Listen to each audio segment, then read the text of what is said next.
Hello and welcome back to the channel. This time I want to talk about a pretty classical fantasy that comes up a lot in Yield and naval battles, especially when dealing with pirates, and that's the person with 8 different pistols strapped to a bandolier, and they pull one out to fire it and then just throw it away before trying a second one and continuing on and on until they run out of pistols. So, how can we implement that in Pathfinder 2nd? So, let's start by looking at the rules for firearms to see what we need to do to make that fantasy come to life. So most firearms in PF2 are kind of medieval black powder flintlock kind of firearms, which is perfect for us because that's kind of what the fantasy embodies, a brace of single shot pistols that are otherwise cumbersome to reload, but which you can pull out and fire much quicker than you can reload any of them individually. And importantly about PF2 firearms is they all have a misfire trait and require ammunition. Ammunition obviously means you need to reload the weapon, and most firearms you get one shot and then you need to spend an action to reload before you can fire again. Misfires are a special thing that happen only to firearms. Um, the most common way is if you haven't cleaned the firearm, whenever you try and attack it with it, you have to roll a DC 5 flat check, otherwise it jams and you have to spend an action to unjam it and then spend another action to reload it, and only then are you capable of firing the weapon again. So straight off the bat, it looks like if we can perhaps get a firearm to draw and fire in one action, that's faster than 2 actions it would take to reload and fire, or the 3 actions it would take to clear, jam, reload, and fire. So the most obvious option if you want to draw and fire a gun in one action is the quick draw feat, where for one action you interact, draw a weapon, and then strike with that weapon. Boom, bam, we're done. Load up with 8 different pistols, quick draw each one of them in succession, and we're good to go. Unfortunately, there are a couple problems with that idea.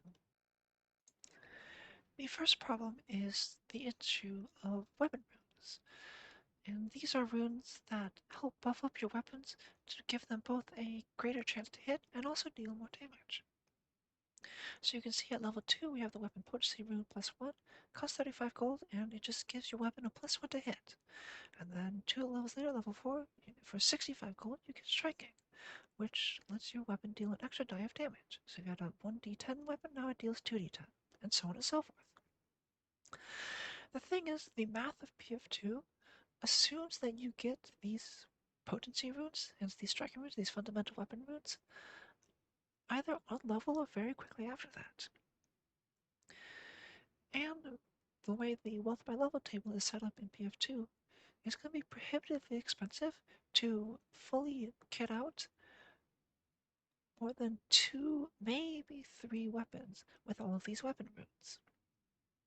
So if you want that brace of 8 pistols, and you want them to be all effective in combat, especially at higher level, well, you're going to have to spend way above your wealth by level to actually make that happen. Lucky for us, in Guns and Gears, along with firearms, Paizo gave us this magic item, the Gunner's Bandolier. This level 3 item is uncommon, but if you have access to firearms, you should have access to this as well. And basically, the Gunner's Bandolier can hold 4 one-handed firearms or crossbows if you want to use those that take no more than 1 action to completely reload, i.e. it can't have capacity or anything like that. And instead of enchanting the weapons, you actually enchant the Gunner's Bandolier. And once you do so, as an action, you can empower one of the weapons in the bandolier, basically enchanting it with all of the runes that you've put onto the bandolier, and also draw it so that it's ready to fire. So if you enchant the bandolier with +1 striking and flaming, instead of having to spend however much gold that is for 3 different runes across 4 different weapons, you just have to spend that gold once, put it onto the bandolier, and now for the cost of 1 action, you can enchant any one of those weapons and draw it, allowing each of those to benefit from all 3 runes. And it has the additional benefit of if you spend 3 actions to basically grip onto your bandolier and teleport all your guns back into it.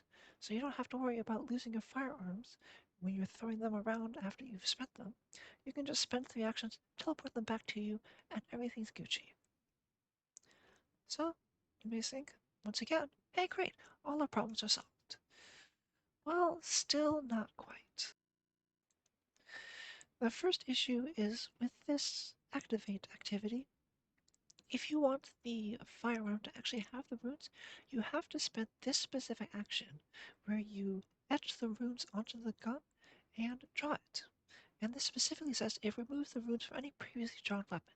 So you can't just etch all 4 guns with the runes and then draw them one at a time without caring.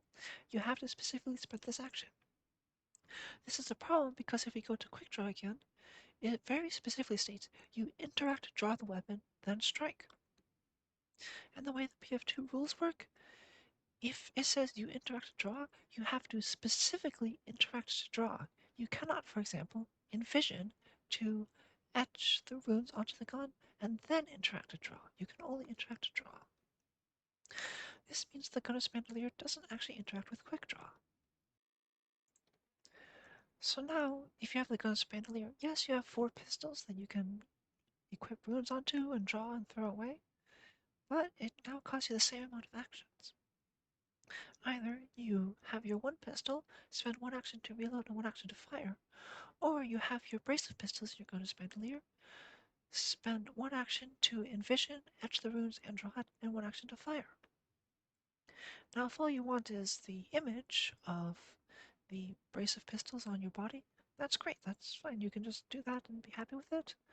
But I want to have some kind of mechanical benefit of this gunner's bandolier.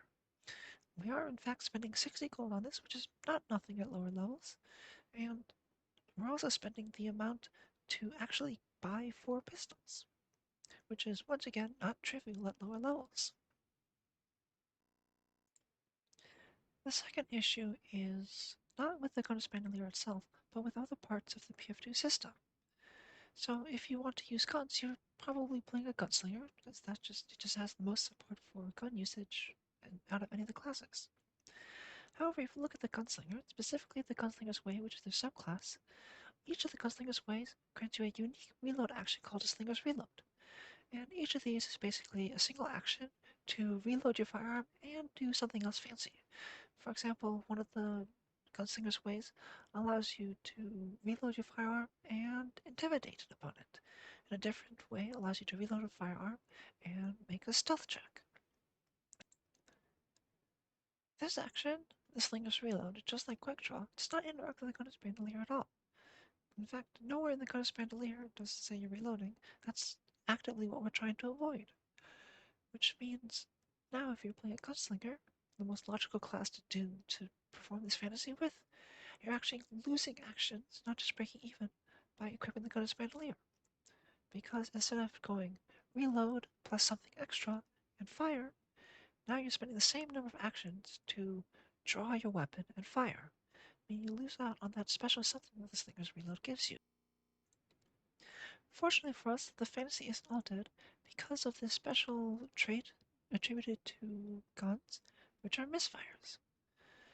And so remember, if you misfire, you have to first spend an action to clear out the jam, and only then can you reload and fire.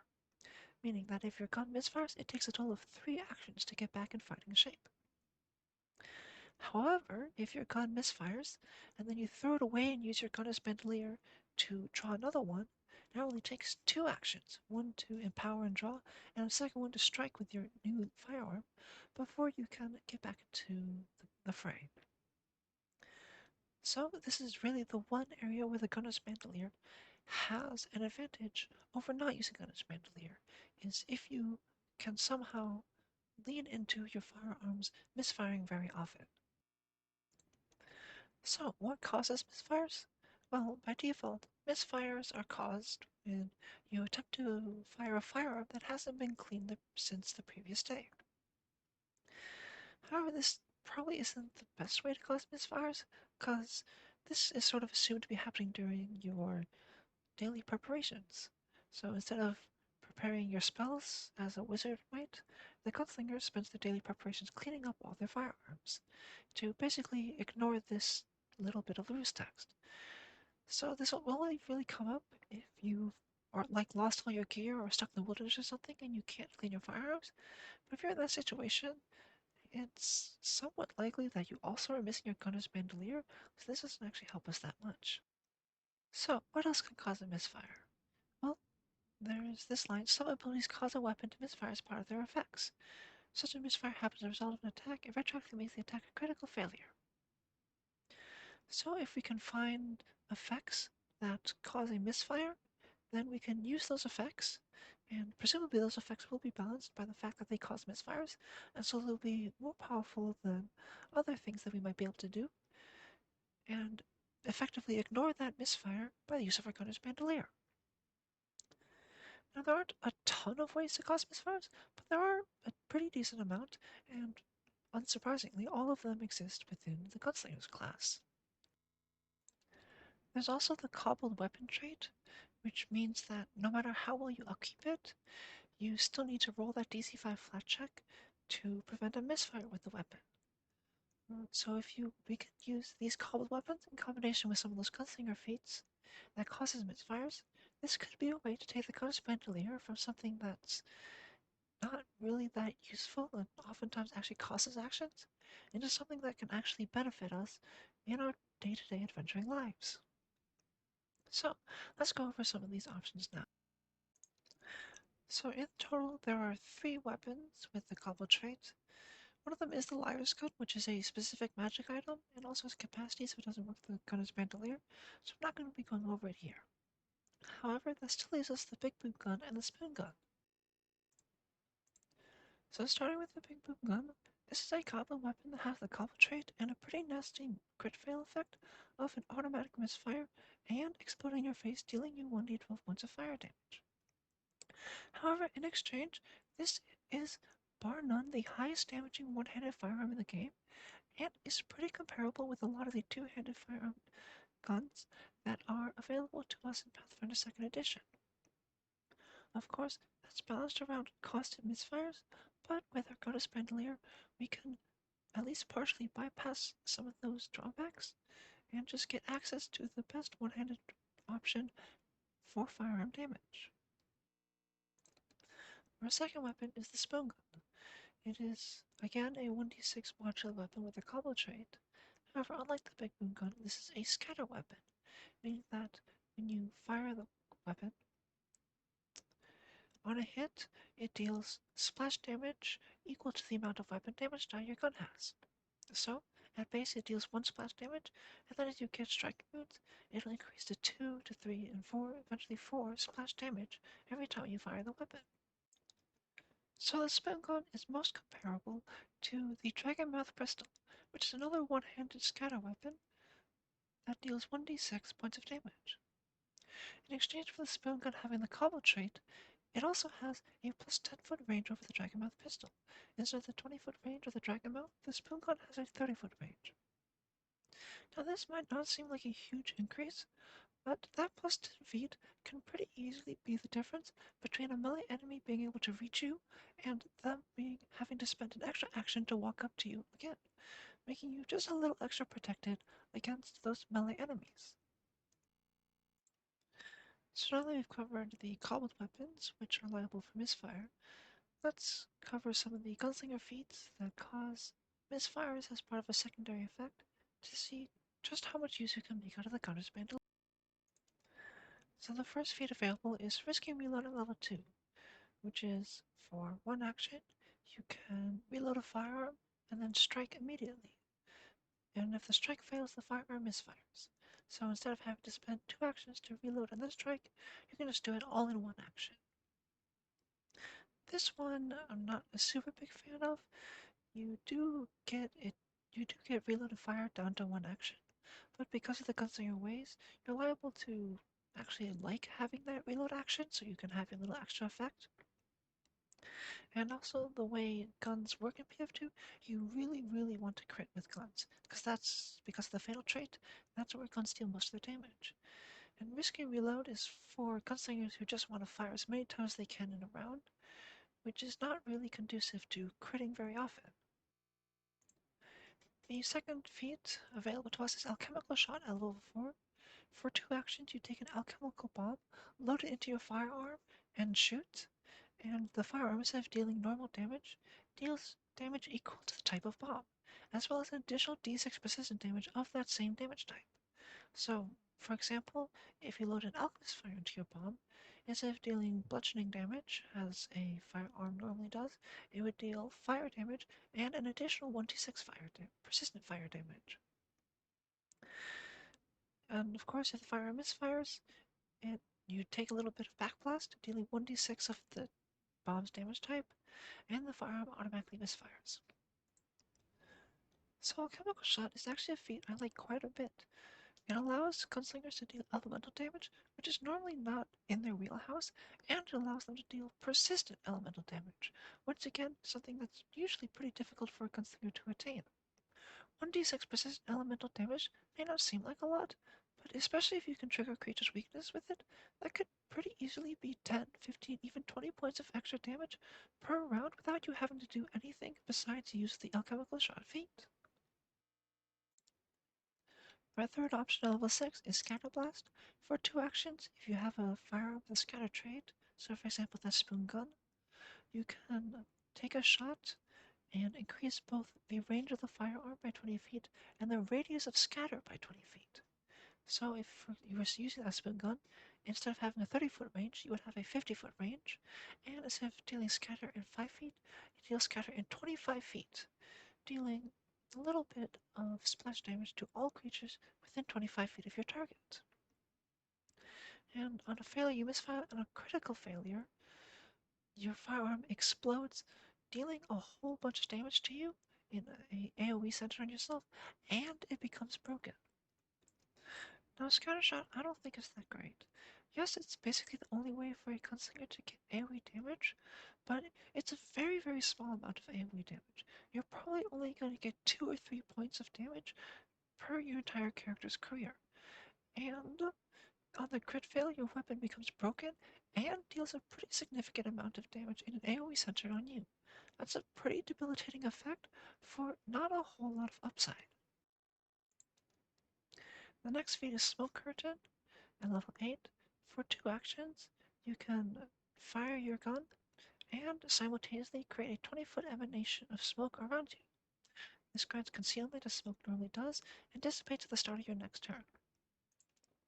Smoke Curtain, I think, is pretty good to just have in your back pocket if you really need to get out of dodge.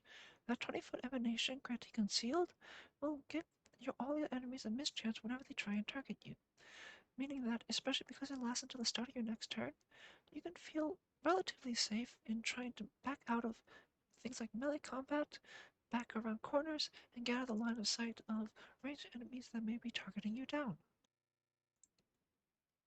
And then our last option comes all the way at level 18, Final Shot.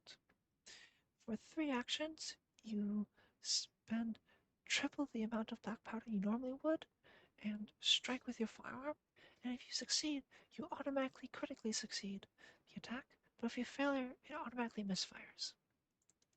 Final Shot is pretty good as one of very few ways in the PF2 system to actually guarantee a critical hit. And because of the fatal trait, firearms deal far and above more damage on a crit than even other comparable weapons that don't have that fatal trait. Of course, the after effects of this are pretty debilitating, flat-footed, stunned, and a misfire on a failure. But if you really need something dead and you need it dead right now, Final Shot is a pretty good way to go about that. So in summary, the Gunner's Bandolier, at first glance, feels like it basically has no use other than if you really want to fulfill that fantasy. But going through a lot of the options, there are a pretty decent amount of ways to cause misfires as secondary effects or failure effects from weapons and feats that you can get from the Gunslinger class. And because these weapons and feats are balanced around the fact that you have to spend that extra action if you misfire, using the Gunner's Bandolier can be actually a pretty good way to take as much advantage of those feats as possible while simultaneously almost bypassing the downsides of them. Additionally, I want to just give a shout out to the Big Boom Gun and Alchemical Shot specifically. The Big Boom Gun as being the most damaging one-handed firearm in exchange for that cobbled trait, and Alchemical Shot is a very early, very easy way to apply a whole bunch of persistent damage debuffs on enemies that's not normally available to the Gunslinger. These two in particular, I think, are some pretty strong options, balanced by their misfire effects. However, with the Gunner's Bandolier, you can bypass those misfire effects and use those options to the fullest, where a different gunslinger might be a little loath to take those options just because that having to spend an action just to clear a gem on your firearm is really debilitating when you only have 3 actions to use. So once again, I want to end by outlining how I would build a character if I wanted to take advantage of the Gunner's Bandolier. So starting with the race, I'm going to choose Goblin because it turns out both the Big Boom Gun and the Spoon Gun are Goblin weapons. So if your GM is a real stickler for locking weapons to the race they're associated with, you're going to have to go Goblin.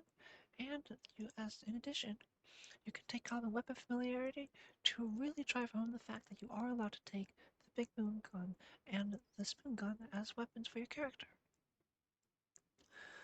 Additionally, a lot of the options we saw deal damage to you on a failure. The Big Boom Gun on a crit failure explodes and deals fire damage. Alchemical Shot on a failure explodes and deals damage equal to 10 bomb using, and so on and so forth. So the Charhide Goblin Ancestry, which grants fire resistance equal to half your level, can help with mitigating some of that random chip damage that you would take. And once you're even moderate level, even like level 8 to 10, this will often nullify a lot of the damage you would take from those backblast downsides.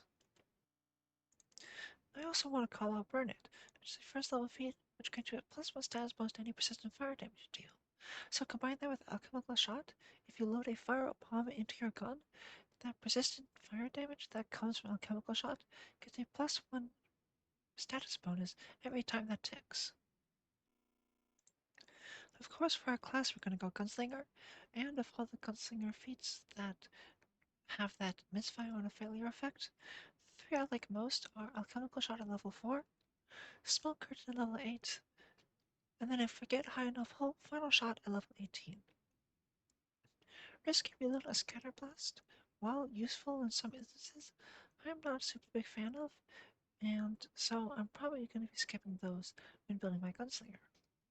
The benefit of this is that except for level 4, 8, and 18, all the rest of our class feats are still open to do with whatever you want. To build our gunslinger however we would like, to support and be a normal gunslinger without going all in on the misfire aspect of our guns. I would also take a level 1 Munitions Crafter. This grants you infused reagents equal to your level, and at the start of the day you can spend one of those to make 2 bombs of a type of bomb that you know.